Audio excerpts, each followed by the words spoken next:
नमस्कार, आप सभी दर्शकों का बहुत बहुत स्वागत है देश न्यूज़ के खास कार्यक्रम प्रेस वार्ता में। मैं हूं आपके साथ नशा। दर्शकों, प्रेस वार्ता में आज हम जानेंगे देश दुनिया की तमाम बड़ी खबर, बड़ी अपडेट, ऐसी कौन सी खबर है जो अखबारों में आज प्रमुखता से प्रकाशित हुई है और सुर्खियों में बनी हुई है। हमारे साथ एडिटर इन चीफ जय श्रीवास्तव जी, हमारे साथ एडिटर सूरज जी, हमारे साथ लखनऊ उत्तर प्रदेश से ज्ञानी जी, हमारे साथ उत्तराखंड से महेश जी हैं और तमाम अपडेट आज की जानेंगे, बड़ी अपडेट। और सबसे पहले हम जान लेंगे अंतर्राष्ट्रीय खबरों में क्या कुछ खास है, क्या कुछ अहम है जो आज अखबारों में प्रमुखता से प्रकाशित हुआ है। एडिटर इन चीफ जय श्रीवास्तव जी। ये जो बड़ी खबर है ये इलेक्शन को लेकर है। इलेक्शन जो सबसे बड़ा इलेक्शन का केंद्र बिंदु है वो है भारत है। बिल्कुल। और भारत में इस बार बड़े पैमाने पे जो सोशल मीडिया स्कैन कर रोकी गई डीप फेक जो ये है उसका उपयोग भरपूर किया गया है, चाहे विपक्ष ने किया है। और ऐसा ही एक स्कैम जो है अभी सामने आया है और भारत के जो सुरक्षा एजेंसी उन्होंने इसको गंभीरता से लिया है। और निर्वाचन आयोग ने 70 लोगों की टीम को दी थी जिम्मेदारी, और कि कौन कौन इस प्रकार के जो है इन्फ्लुएंसर्स है जो सोशल मीडिया स्कैन कर उसमें डीप फेक की कोशिश कर रहे थे, तो उसको स्कैन कर रोकने की कोशिश की और बड़े पैमाने में रोकने में भी सफल रहे। लेकिन अब उन पर कार्रवाई की ओर भारत सरकार सोच रही है। अगर भारतीय जनता पार्टी की सरकार फिर से बनी और मोदी फिर से प्रधानमंत्री बना, तो फिर निश्चित रूप से कल के बाद जो है इसमें काम चालू हो जाएगा। और यही हाल केवल इंडिया का नहीं है, ये अमेरिका और अमेरिका में भी जिस प्रकार से अभी चुनाव चल रहा है और भारत के बाद सबसे बड़ा लोकतंत्र है यूरोपियन यूरोपियन ग्रुप जो है उन पे भी इलेक्शन है। वहाँ भी बड़े पैमाने पे सोशल मीडिया इन्फ्लुएंसर जो है वहाँ ये डीप फेक को रोक नहीं पा रहे हैं वहाँ पर। और यूरोप में भी इस प्रकार अधिकतर लोगों को भड़काने के लिए, अधिकतर लोगों को इन्फ्लुएंस में लेने के लिए तरह तरह के मीम बना के, तरह तरह के जो है प्रकार के जो उनके पास जो तरीके हैं वो अपना रहे हैं कि बिल्कुल। इलेक्शन में सीधे तौर पे उसका प्रभाव पड़े। ये निश्चित रूप से सोचनीय बात है कि भारत हो या अमेरिका हो या किसी भी देश में ये डीप फेक ग्रुप जो है ये बड़े पैमाने पे काम कर रहा है। लेकिन खुशी की बात यह है कि भारत ने मतलब उसमें जिस प्रकार से उसको रोकने में कामयाब रहे भारत, उसमें निश्चित रूप से दुनिया की नजर भारत पर थी कि भारत इस डीप फेकों को कैसे रोक सके।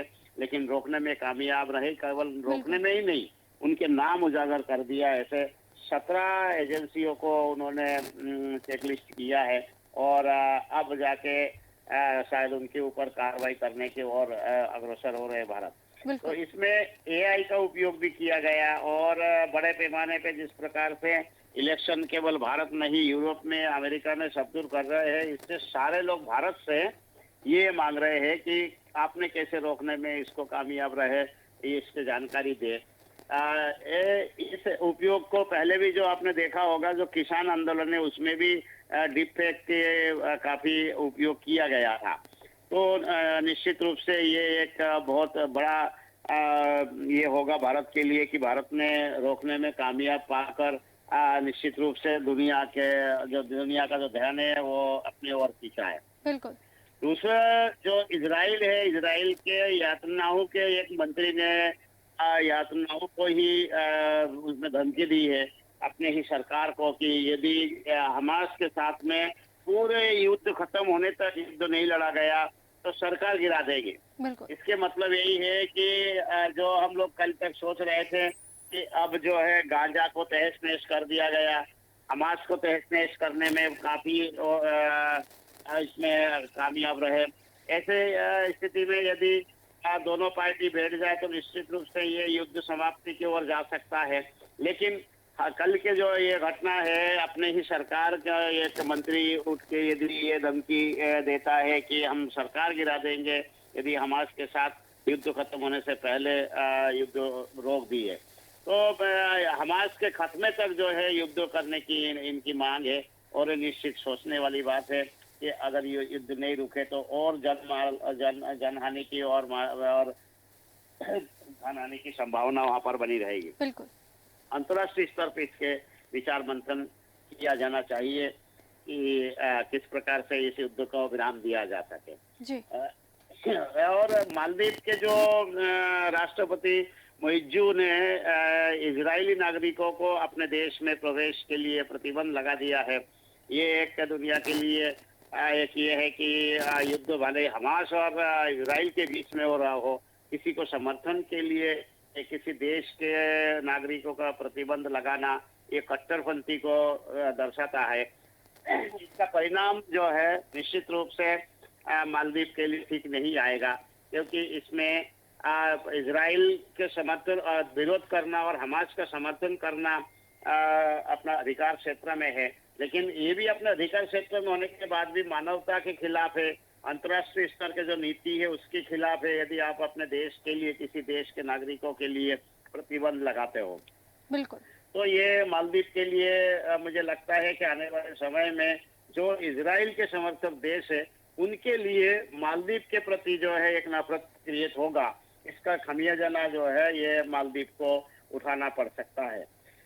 और अंतिम खबर ये है कि जिस प्रकार चीन में और जो यूरोपीय कंट्री में और इनके बीच में जो एक समझौता था ये आया था निर्यात को लेके, यूरोपीय कंट्री में जब ये इलेक्शन शुरू हुआ है, नेक्स्ट वीक में ही वहाँ के वोटिंग स्टार्ट होना है, ऐसी स्थिति में वहाँ मुद्दा बना हुआ है कि चीन जिस प्रकार से सामग्रियों को भेज रहे हैं अनधिकृत रूप से यूरोपीय कंट्री में और उसमें भारी पैमाने पे जो है कीमतों को बढ़ोतरी की गई है, तो ये चुनावी मुद्दा बना हुआ है यूरोप में। तो ये देखिए यदि भारत का जो बाजार है वो चीन के लिए लगभग समाप्ति की ओर है, क्योंकि यहाँ जिस प्रकार से आज से 5-7 साल पहले चीन का एकाधिकार था, ऐसा भारत के बाजार में अब चीन का एकाधिकार नहीं रहा।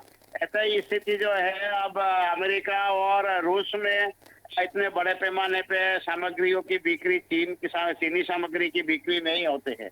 यही कारण है कि यूरोप उनका सेकेंड बाजार था और यूरोप में भी जो है अब चीन एक्सपोज होने लगा है कि ये अपना फायदा उठाने के लिए जो यूरोपियन कंट्री के जो लोग हैं उनको ये लूट रहे हैं। तो ये मुद्दा बड़े पैमाने पे वहां पर देखा जा रहा है और दोनों ही मजबूत पार्टियों ने ये कहा कि चीन से हम बात करेंगे और या तो उनके सामग्रियों पर प्रतिबंध लगाएंगे या उनके कीमतों पर बात करेंगे, जो कीमत पहले थे उसी कीमत के इर्द गिर्द रखा जाए। 3 गुना 4 गुना कीमत लेके आप यूरोप का कंट्री के जो लोग हैं उनको आप लूट नहीं सकते। तो ये सारी चीजें चीन के खिलाफ जाता है। चीन की जो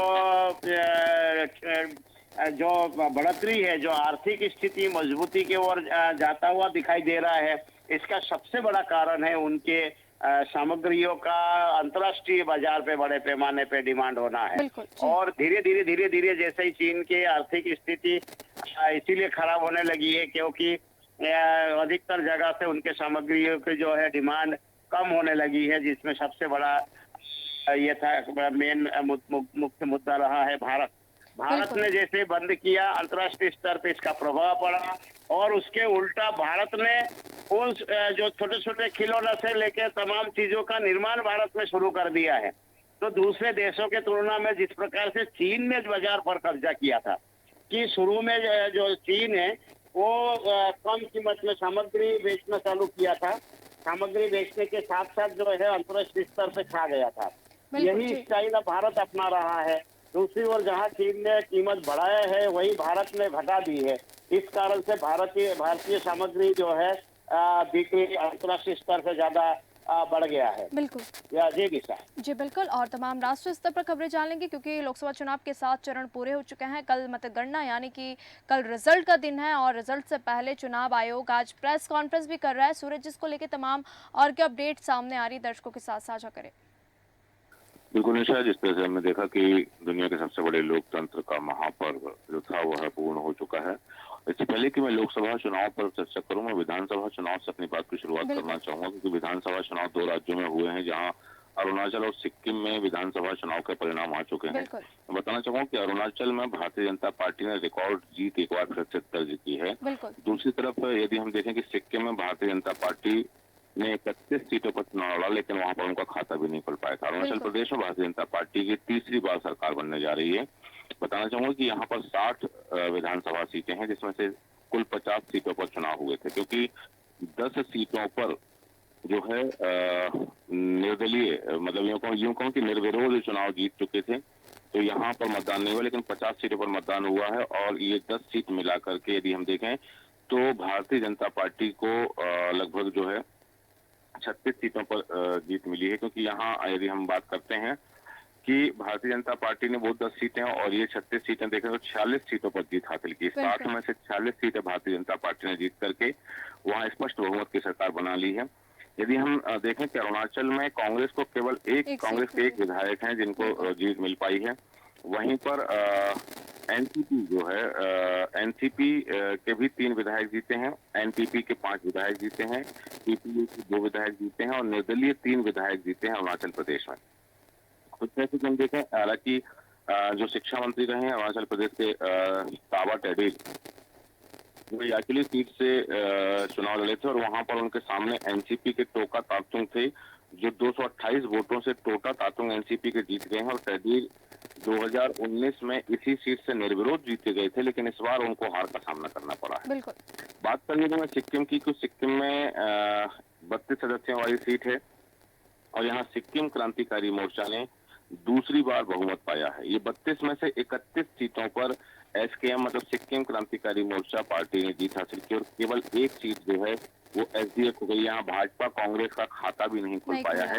एक भी सीट ऐसी नहीं है जहां पर, हालांकि भारतीय जनता पार्टी ने 31 सीटों पर चुनाव लड़ा था, लेकिन एक भी सीट पर भारतीय जनता पार्टी के प्रत्याशियों को यहाँ पर जीत नहीं मिली है। लेकिन यहाँ एक चीज जरूर देखने लायक है कि जहां हम देख रहे हैं कि अरुणाचल में या सिक्किम में पिछले बार की अपेक्षा लोकसभा चुनाव में देखा जा रहा है, जो आंकड़े बताए जा रहे हैं, एग्जिट पोल में आंकड़े बताए जा रहे हैं, उनके मुताबिक यदि हम देखें तो यहाँ के सामने आ रही है कि जहां एनडीए को बढ़त मिलती दिख रही है, वहां यदि स्थानीय चुनाव में देखें, राज्य विधानसभा के चुनाव में देखें हम, तो राज्य विधानसभा के चुनाव में भारतीय जनता पार्टी और कांग्रेस के प्रत्याशियों को जीत न मिलना या फिर केवल एक सीट पर, जैसा मैंने बताया कि अरुणाचल में एक सीट पर कांग्रेस के जीते हैं।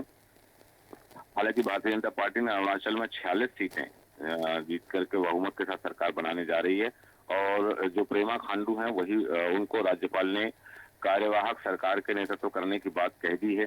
दूसरी तरफ सिक्किम के जो प्रेम सिंह तमांग हैं, जो एसकेएम सिक्किम क्रांतिकारी मोर्चा के हैं, तो वहां पर एक बार फिर से वो सरकार बनाने जा रहे हैं। लेकिन यहाँ एक बात जरूर गौर करने लायक है कि स्थानीय चुनावों में जब हम देखते हैं कि विधानसभा चुनाव और लोकसभा चुनाव एक साथ देते हैं, ये बात मैं इस परिदृश्य में करना चाह रहा हूँ कि केंद्र सरकार ने जिस तरह से वन नेशन वन इलेक्शन का जो प्रोजेक्ट बनाया है, उस प्रोजेक्ट के लिए एक समिति बनाई है और पूर्व राष्ट्रपति रामनाथ कोविंद को उस समिति का अध्यक्ष बनाया है और उस समिति ने, उस आयोग ने अपनी रिपोर्ट भी सौंप दी है।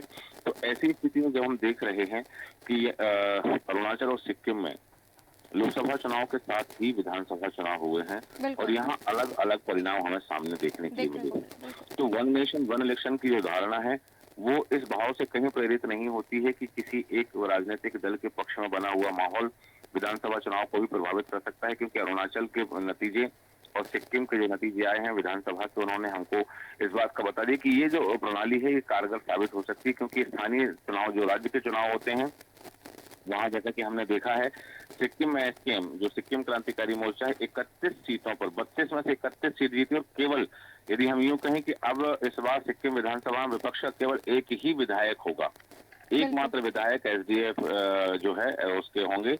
और यहाँ पर जो बताना चाहूंगी केवल एकमात्र विधायक जो है वो विपक्ष के होंगे और वो होंगे एसडीएफ पार्टी के। बाकी 31 सीटों पर एसकेएम सिक्किम क्रांतिकारी मोर्चा ने जीत हासिल करके एक रिकॉर्ड बनाया है। बिल्कुल। दूसरी तरफ बात करूंगा मैं कि जब एग्जिट पोल आया है और एग्जिट पोल के बाद में जिस तरह की सियासी गलियारों में चर्चाओं का बाजार देखा, एक तरफ भारतीय जनता पार्टी खुशी से ओतप्रोत दिख रही है, लेकिन भारतीय जनता पार्टी में थोड़े से इस बात को लेकर के भी चर्चाएं सामने आई हैं कि क्योंकि जिस तरह से हमने देखा है कि एग्जिट पोल में जो भारतीय जनता पार्टी का नारा था 400 पार का नारा था, उस 400 पार के नारे को एग्जिट पोल छूते हुए दिखाई नहीं दे रहे हैं। लेकिन भारतीय जनता पार्टी के नेताओं का कहना है कि ये जो है हम 400 के पार जाएंगे। दूसरी तरफ विपक्षी गठबंधन का कहना है, खासतौर से कांग्रेस का कहना है कि ये जो है ये एग्जिट पोल है, ये सर्वेक्षण है, अनुमान है, जबकि एनडीए की नहीं इंडी गठबंधन की सरकार बनने जा रही है और विपक्षी गठबंधन इस बार सरकार बनाएगा।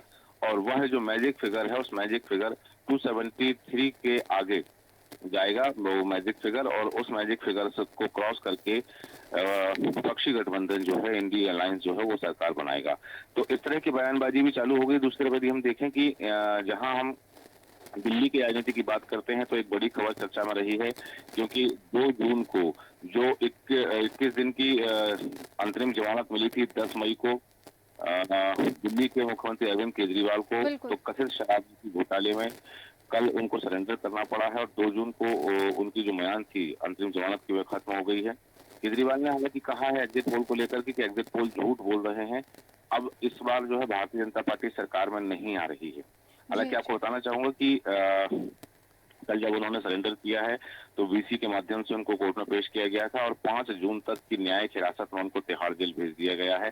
हालांकि वो जो जिस तरह से ईडी ने भी याचिका लगाई थी उनकी जमानत को लेकर के और तमाम तरह की चीजें सामने आई थी कि उन्होंने चुनाव प्रचार में क्या कुछ कहा है, वो सब बातें रही। हालांकि सुप्रीम कोर्ट ने जब उनको जमानत दी थी तब सशर्त जमानत दी थी कि वो क्या क्या नहीं कर सकते हैं और संबंधित कथित शराब घोटाले को लेकर के उन्होंने टिप्पणी नहीं की है।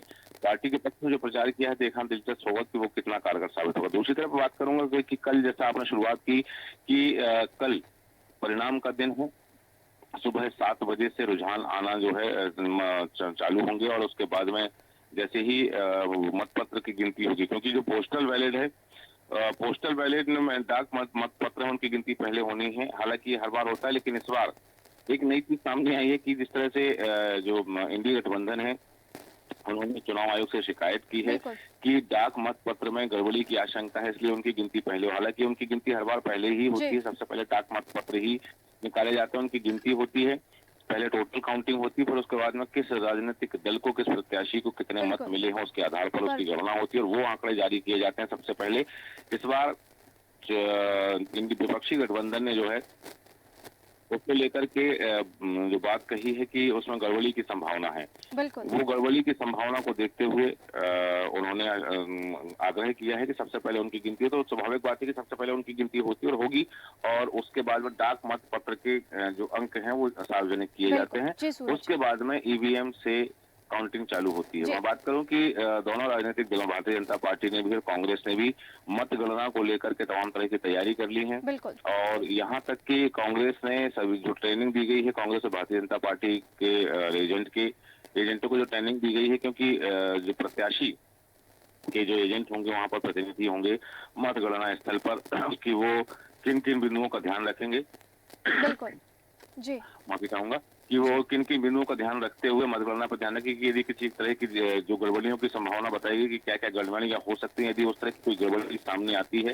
तो इसको लेकर के वो कहाँ शिकायत कर सकते हैं। और दोनों ही राजनीतिक दल ने अपने अपने मुख्यालयों पर कंट्रोल रूम बनाए गए हैं और कंट्रोल रूम के माध्यम से भी नजर रखी जाएगी। यहाँ एक बात बताना चाहूंगा मैं कि जिस तरह से फॉर्म 70C को लेकर के चर्चाएं चल रही थी, फॉर्म 70C के आंकड़े सार्वजनिक करने की बात कही थी। हालांकि सुप्रीम कोर्ट ने इस पर टिप्पणी कर दी थी कि यदि फॉर्म 70C के आंकड़े सार्वजनिक किए जाते हैं तो भ्रम की स्थिति उत्पन्न होगी, क्योंकि फॉर्म 70C में डाक मतपत्रों की संख्या का उल्लेख नहीं होता तो भ्रम की स्थिति उत्पन्न न हो। कांग्रेस ने जहां एक तरफ बात कही है कि जो एजेंट्स उनके वहां पर रहेंगे मतगणना स्थल पर, तो वो फॉर्म 70C से पहले मिलान करें ईवीएम का, उसकी सील चेक करें और उसके बाद में मतगणना प्रारंभ हो। तो इस तरह की तमाम तैयारियां जो है वो कर ली गई हैं और कल का दिन भारत के लिए बड़ा दिन रहेगा, क्योंकि कल मतदाताओं ने, क्योंकि जिस तरह से राजनीतिक दल कहते हैं कि मतदाता रूपी भगवान जो है, भगवान रूपी जनता जो है, और जनता ने उन्हें आशीर्वाद दिया है और कितना आशीर्वाद दिया है और किसे वो सत्ता पर बिठाना चाहते हैं और किसे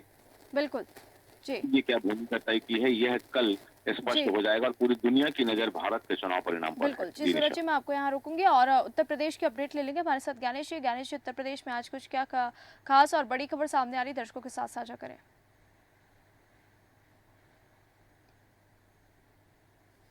कुछ हो गया था, उसमें यूपी में लोकसभा की 13 सीटों पर चुनाव हो जो है वो हुआ है। इन सीटों पर देवरिया भी शामिल था। और यहाँ बता दूं एक खामियां मिली है कि यहाँ चुनाव ड्यूटी को लेकर एक अजीब मामला सामने आया था।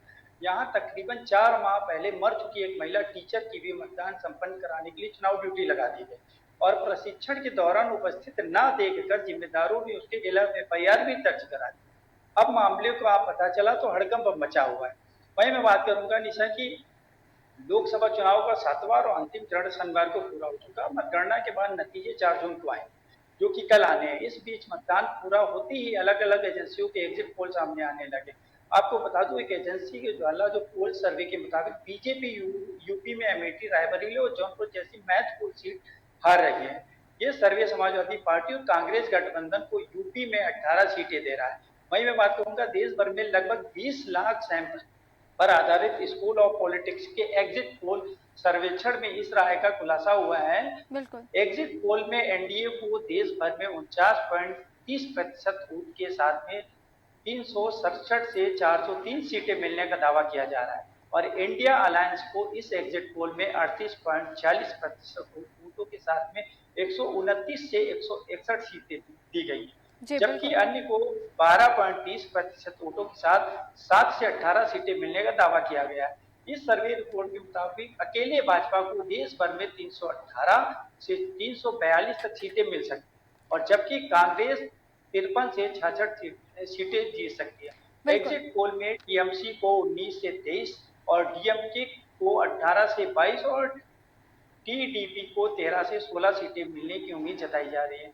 वहीं निशा मैं बता दूं कि लोकसभा चुनाव के अंतिम दौर का चुनाव जो है शनिवार को ये संपन्न हो चुका है। और अब हम बात करेंगे कि उत्तर प्रदेश में सूरज की तपिश से झुलस रहे लोगों को राहत के आसार हैं। फिलहाल नौ तपवा में जानलेवा में बड़ी प्रचंड बीच में लहर उत्तर प्रदेश से अब विदाई ले रही है और कुछ स्थानों पर पूर्वा के कारण मौसम बदला है। आंचलिक मौसम विज्ञान केंद्र के वैज्ञानिक जो है अतुल कुमार सिंह के अनुसार कानपुर, बुंदेलखंड और पश्चिम यूपी के कुछ हिस्सों में जो रविवार तक ग्रीष्म लहर का प्रकोप खत्म हो जाएगा। बिल्कुल जी। वहीं अगले 3 दिन अगर हम बात करें तो अगले 3 दिन अलग अलग स्थानों पर गरज चमक के साथ में 30 से 40 किलोमीटर की रफ्तार से तेज हवा चलने का अनुमान जताया जा रहा है।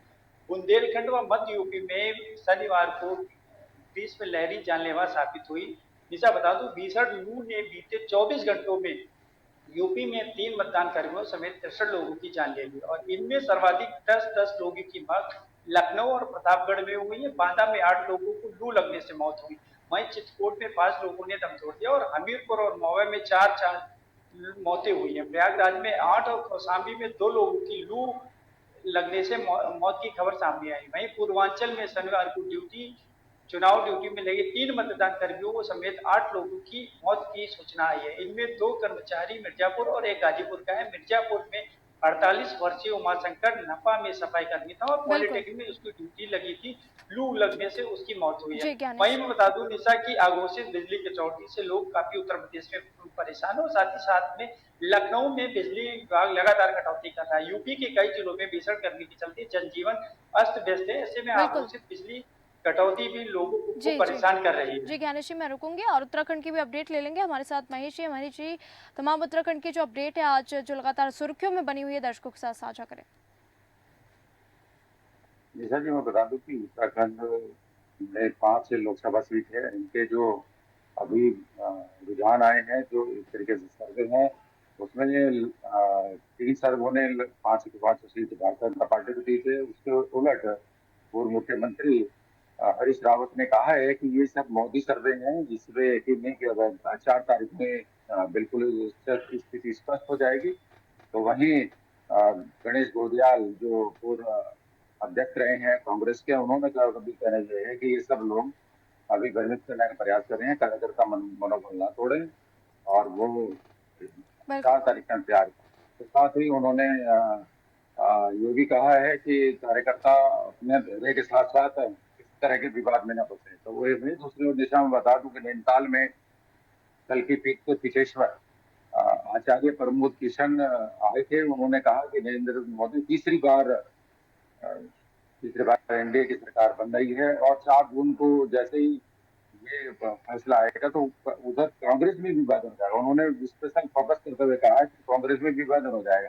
ये बड़ी बात है। और बिल्कुल साथ ही जी। मैं आपको बता दूं कि क्योंकि संडे था कल, वीकेंड पर ऋषिकेश, हरिद्वार, बद्रीनाथ राजमार्ग पर अ, पर्यटक फंसे रहे और उन्हें रूट डाइवर्जन करके अपने नेपाली जी फार्म महेश भानिया जी, वाला होते हुए आगे निकाल दिया गया है और काफी इसमें परेशानी का सामना लोगों करना को करना पड़ा है। बिल्कुल बिल्कुल जी। आपको एक बात और बता दूं, मौसम से थोड़ी राहत मिली थी। कि राहत के समय जैसे 30 यूनिट की बात करें तो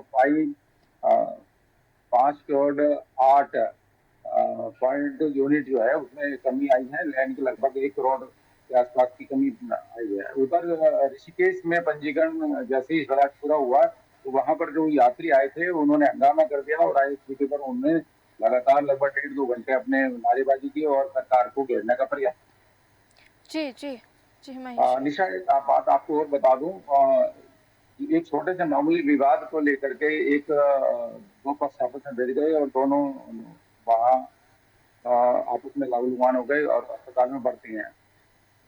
देवप्रयाग के पास में चाका के स्थित एक गोदान गांव है, वहां पर आग जो है वो बस्ती के पास आ गई थी, घरों के पास आ गई थी। एक नवविवाहिता उसे बुझाने के लिए जैसे प्रयास किया तो काफी झुलस गई है और अभी उसका प्राथमिक चिकित्सालय केंद्र में इलाज चल रहा है। जी निशा, मैं बिल्कुल। आपको बता दूं, आईएचएम के सेवा निदेशक जो रहे हैं टिहरी के, वो उनका कार्यकाल खत्म हो गया है, लेकिन उनका कार्यकाल इतना ज्यादा विवादास्पद रहा है, लगातार वो गंभीर आरोपों के बीच घिरे रहे हैं। लेकिन वो एक तरीके से माना जाए कि उनकी जो सेवा निवृत्ति है वो भी विवादों के घेरे से ही उन्होंने जी महेश जी। इसका अवकाश लिया जी महेश जी, मैं यहाँ पे रुकूंगी, निशा, हमारे मैं पास बता दूं समय कि का अभाव है, इसलिए मैं आपको रुकूंगी। बहुत बहुत धन्यवाद उत्तराखंड की तमाम अपडेट देने के लिए। हमारे साथ आयता इन चीफ जय श्रीवास्तव थे, जिन्होंने तमाम अंतर्राष्ट्रीय खबरों में क्या कुछ खास था, राष्ट्रीय स्तर पर क्या कुछ खास था, हमारे साथ हमारे एडिटर सूरज जी, उत्तर प्रदेश से हमारे साथ ज्ञानेश जी थे, जिन्होंने तमाम बड़ी अपडेट, बड़ी खबर आप तक पहुँचाई।